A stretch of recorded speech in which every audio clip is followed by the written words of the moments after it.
nyabo gyebaleko kale namma mujebale kale nyabo abalabi baagala kumanya leero ensonga etuleese wano. Yes, ensonga etuleese wano ku Skies leero ebadde press conference for Gabriel Ba tulina event on Valentine's, that's next week olwokusatu. Ngenda kubanga nnyimba nze ne Maddox owakabi waali wagenda kubeerawo abayimbi abava Congo, bande eva Congo eyakabi bonna badde bazze for the press conference as well. Aba Dolphin events bakikutte bagenda okukola ku eno event yona bagi organizinze ali ne team y'aba Talent Africa mwebali Chaligonza fashion ebaddeko mu ba fashion design aba event Gabriel Ba ne team ye yonna kansubire buli mu mwogeddeko. We're going to be part of an amazing event egenda kuba ya bei nga ya kabi nga ya class. Yes. Tukumanyi ng'omukyala ndowooza y'omu ku basinga wano mu ggwanga Uganda reputation n'okuyimba. Kwolwo tusuubire ki ku Valentine's Day? Kwolwo musuubire show eya love.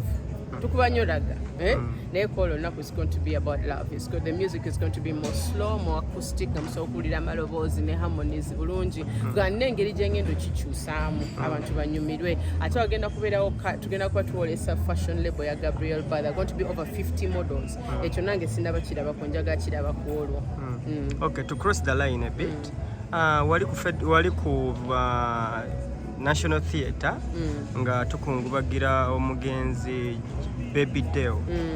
Novaawo nga towaddeeyo ku sente oba olina gwe waziwa n'atazituusa.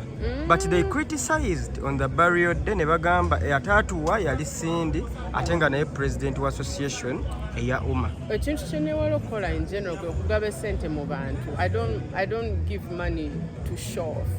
Okitegeera teri mu Uganda wanalowooza nti ndi mwavu kuba emirimu gyange mukiraba. So nze siri type agenda okudda mu camera and I contribute towards something that all of you can see nedda.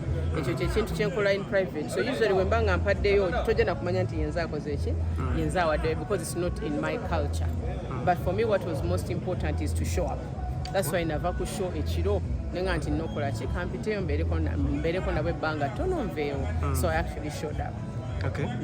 Okay, about the 8th March show jimbadde muyina ngaba reunion ya Bruce 3 tubadde tusaba emphasizing oba clearing bulungi why you withdrew that yeah so we've left the 8th of March for Ronald Mayinja to do his concert. There's no need to compete and we decided, you know what, the time will be even better for us. We'll even more time to give ourselves a good event. The type of audience that we try to and venue is the same type of people that we also want as Blue 3. So and we'll do our concert after HCO. Okay. Yes. Okay, talk about the reunion. How did you come about with that idea? The reunion is a very old conversation. Maybe about 10 years ago. Tuwuliziganya naye because twali tuleeta mu management nga kigaana nga banange egaana tuteesa percentages tetukutula so mweyengeri mirundi ng'esatu ne kigaana but last year twaja ntulanga ffe natula ne Lilian ne Jackie. In fact zitukira Jackie yankubira simu ne tutula ne twogera ne tumaliza differences zaffe tugamba you know what, we're doing this for the music and for the fans ne tusalawo okukola tekyali mu manager tekyali mu kintu kyonna and that is how we've ended up in this situation tikati we're finally going to do the reunion concert for Blue 3. Okay. Twali ku kivulo kya Fig Fameka ne tubuuza omukulu wa Ikibenda oba about the 13 billion money ze mugenda okufuna oba kwoli n'agamba olina okubanga kwoli kubanga association ekolebwa yekola federation so n'agamba oli member so you're supposed to get that money oba oli omu kwabo bagenda okufuna sente. How true is that? Well, UMA has to be part of it because UMA is the oldest association Mubano in the Kakamuta, the legends, the Kadongo Kamu artists had their own associations. But apart from that, UMA is the other oldest association which has been here the last 7 to 8, making 8 years now. So there's no way that facilitation is going to come or money is going to come into, the funds are going to come into the industry and UMA is not inclusive. So obviously it's inclusive. The only issue is that try to debating anti-Ziguawa. So our debate was the money for UMA should come to UMA. We don't have a father, we don't have anyone else who's supposed to receive money for us. But definitely if there's money coming in from the government or wherever, part of it has to come to UMA. So yeah, you get the chitufu to UMA for it. Okay, omwaka 2024 gutandikidde mu bizibu mubaddemu abayimbi abafudde mubaddemu ndowooza okwetooloola gubadde gwa ntiisa. What should we expect from band Cindy and Cindy herself? Well, no matter how things happen in life, life has to go on. You know, we've lost some artists in the beginning of the year, but life has to go on. There's been bad news, but there's also been a lot of good news as well. You know, we're still connecting as artists. Mulabenti last year, abayimbi abataina webagwa, bafuna webagwa. Most of them went to the federation, and that's a good thing till now. Artists have somewhere where they fall. That is good news. We also receive good news that there are fans that are coming into the industry. That is also good news. So I mean, all good things and bad things, but either way, nothing stops the industry. We keep on moving.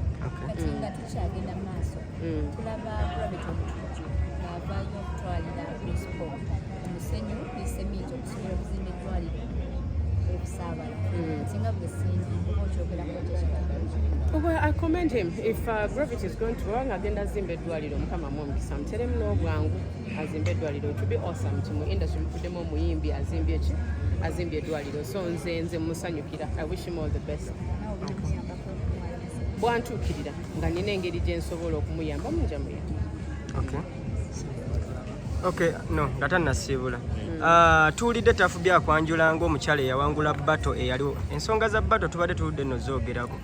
Naye agambye Cindy ye yawangula batto wadde batya okwogera. How can you talk about that? Zikakase tuwulire. No, the battle ended. The winner won, you know, and you're looking at her. So there is no need to go back to that situation. It's you know, a very long time ago. Chali clear. There's really no question about it. Yawangula. So there's no need to go back to that. Cindy, olowooza lwaki omwami na trustinze gwe okubeera nga gwe representing brand ye kubanga tulaba nga waliyo ba brands abadiringa mu fashion. Olowooza lwaki azze na bookinga Cindy ng'ate muyimbi nga this is all about fashion. Kyanjawulo ki ekiri ku muyimbi gwe? And there was a question mwalibuuziza ye, but from my angle, I think as a brand ambassador, I would be stronger than most people because I'm not just good as the brand Cindy, but I also attract thousands of people. Waliyo okuba n'omuntu nti alina strong personality, yes, naye aleeta abantu. Okuleeta abantu it's a different anointing, a different power from somebody just okuba nti asobola okwogera bulungi. So I think yalaba ekyo nti Cindy asobola okwogera bulungi, but also she has this following eri huge emugoberera buli wamu. Ate nga yennyini etali ya social media nga waliyo actual numbers zosobola okulabako n'oziyita ne zirabika. So maybe that's something that inspired him okuba nti I am representing his brand. And then also when you have big money, oyinza olina otunnya omuntu gw'osobola okwesiga. Kukitegera mu bulinga eri mu personality ye nti history ye azatambula atya, is that a drunkard, is that a, you know, like do they have things to lose at nze being the person that I am, being a president of UMA, being a married woman, being a mother, there's so much to lose. So bwabanga ntadde position amanyi nti I'll do my best to also keep my own reputation. So I think that is why asobola okwesiga brand eya Cindy Sanyu. Kino kikuteekawa gwe ng'omukyala okubanga mu music oli w'amaanyi ne mu fashion kati tukulaba people are trusting you with their brands. Kikuteekawa gwe ng'omukyala omuyimbi? Well, it's a good thing. I thank God. Nebaza Mukama, you know. I've been in the industry longer than most artists who are trending right now. So kuba nti omuntu akyasobola okuntunuulira bwentyo nebaza Mukama. Simanyi ngeri yakuddamu kibuuzo ekyo. I'm grateful that even today I'm still necessary. You know, it's even today omuntu asobola brand eya Cindy njeetaaga. I'm just grateful. Ekibuuzo ekirala abayimbi right now twafiirwa Grace, twazeemu ne tufiirwa Avudeyo in the same scenario Kabenje. Kibalekawa kino ng'abayimbi because guleka kufuuse muze abayimbi okubenje kubatuga nnyo. Abayimbi tuyize. People have learned that speeding on the road is terrible. I think by now message etuuse buli omu akiraba enkino ebyokubookinga show satu ekiro ntandika okudduka okuva e Uganda, so Kampala olina show aro anene endala ng'eri Mbale kiba tekigenda kukola kyekukola, and most of the times tuvuga mu kkubo under the influence. Simanyi sagamba nti yeno situation bayimbi gye bafiiriddemu, but I know that those are situations that lead us to accidents. So I am sure tewali muyimbi atakitegedde by now kuzino ku death bili zetufunye nga za bubenje, teri muyimbi atategedde nti kati we need to slow down, tulina okweprogramminga bulungi nnyo okuba nti osobola actually okufa on the job kuba teri ayagala okufa mweyengeri. Ekirala abayimbi muli bangi nnyo naye abayimbi abasobola okuscoopinga deals ng'eno gy'olina eya Gabriel batini nnyo bayinza okuba nga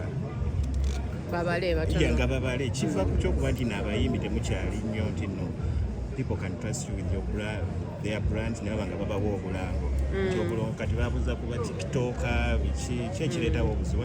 I think as artists tweyononera with our own personality, you know, because bafani bagobera personality si music yeka bagobera omuntu nti aso obulamu bwe abutambuza ati akati ekyo omuyimbi alagala sigala nga ali bad mu bantu muyayo okuva leero paka nca ne wakadwira sigala muyayo kati there is no brand which can trust omuyayo balina okutunuira ne balaba nti apart from being the Cindy abuukabuuka ku stage n'alaluka ku stage asobola okukomawo n'abeera sen representing a brand yange, that's a whole different thing. We artists are known for drugs, we are known for beating up our fans sometimes, for fighting, ebyo byonna byonna brand yo nti omuntu agamba waayi bamusange bagamba nti Gabriel baabo bali kulwana balikola batya, so that ruins us as artists, but mutuwa obudde, you know, ba artists betaaga kwetereza your person, like bw'olabika ng'omuntu labika bulungi, you know, represent for yourself properly. You don't have to look the same way you look on stage, even in meetings.